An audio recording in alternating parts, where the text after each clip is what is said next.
Anda mungkin sering mendengar tentang investasi di reksadana. Namun, apa itu reksadana? Apakah cukup menguntungkan sebagai instrumen investasi? Dan bagaimana membuat investasi reksadana memiliki imbal hasil maksimal? Berikut info lengkapnya. Reksadana adalah wadah yang dipergunakan untuk menghimpun dana masyarakat pemodal yang untuk selanjutnya diinvestasikan dalam instrumen-instrumen investasi di pasar modal dalam unit penyertaan reksadana oleh manajer investasi. Reksadana memiliki 5 keunggulan, yaitu 1. Potensi imbal hasil yang lebih tinggi. 2. Reksadana dikelola oleh manajer investasi yang profesional sehingga kita bisa mempercayakan uang kita kepada ahlinya. 3. Reksadana terdiversifikasi secara risiko. 4. Imbal hasil reksadana sudah bebas pajak. 5. Berinvestasi pada reksadana itu terjangkau dan tidak perlu nominal yang besar untuk memulai berinvestasi. Sebagaimana investasi, reksadana juga terdiri dari beberapa tipe dimulai dari reksadana pasar uang yang paling minim risiko, hingga reksadana saham dengan tingkat risiko yang lebih tinggi. Investor dapat memilih investasi sesuai dengan profil resikonya. Semakin tinggi resiko suatu reksadana, maka potensi imbal hasil juga lebih tinggi. Lalu, mengapa investasi itu penting? Konsep awal yang penting untuk kita pahami adalah inflasi, di mana aset kita semua akan terus tergerus oleh inflasi. Sebagai ilustrasi, pada tahun 2015, kita dapat membeli 4 kg telur ayam dengan uang Rp100.000. Namun di tahun 2022, dengan jumlah uang yang sama, kita hanya dapat membeli 3 kg telur ayam. Lalu, apa yang harus dilakukan agar aset kita tidak tergerus inflasi dan bahkan mengembangkan aset kita?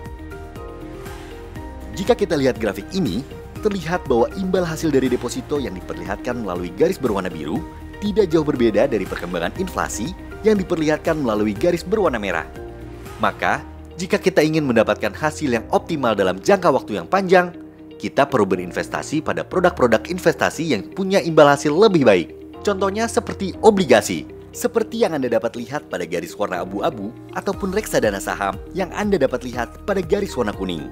Kita lihat semakin panjang periode investasi, semakin terlihat pentingnya mendiversifikasikan portfolio ke instrumen investasi seperti reksadana saham atau obligasi agar nilai portfolio atau aset kita semakin terjaga dan tidak tergerus inflasi. Lalu, apa resiko berinvestasi pada reksadana? Resiko yang melekat pada reksadana dapat bervariasi pada setiap produk reksadana. Namun, secara umum, resiko yang ada pada reksadana diantaranya resiko penurunan nilai unit penyertaan, perubahan harga efek portfolio reksadana yang menyebabkan fluktuasi nilai aktiva bersih atau NAB. Resiko kredit, yang muncul akibat adanya gagal bayar. Resiko pasar, sensitif terhadap perubahan kondisi pasar, ekonomi, dan politik. Resiko likuiditas, kemampuan manajer investasi untuk membeli kembali unit penyertaan dari pemodal bergantung pada likuiditas efek portfolio reksadana. Resiko suku bunga, muncul atas perubahan suku bunga di pasar keuangan yang dapat menyebabkan fluktuasi harga efek. Resiko perubahan peraturan perpajakan, perubahan peraturan perpajakan, misalnya pajak pada keuntungan, kupon obligasi, dan lain-lain. Bank Danamon juga bekerja sama dengan manajer investasi pilihan yang profesional dan terkemuka untuk memberikan layanan dan produk-produk terbaik untuk Anda.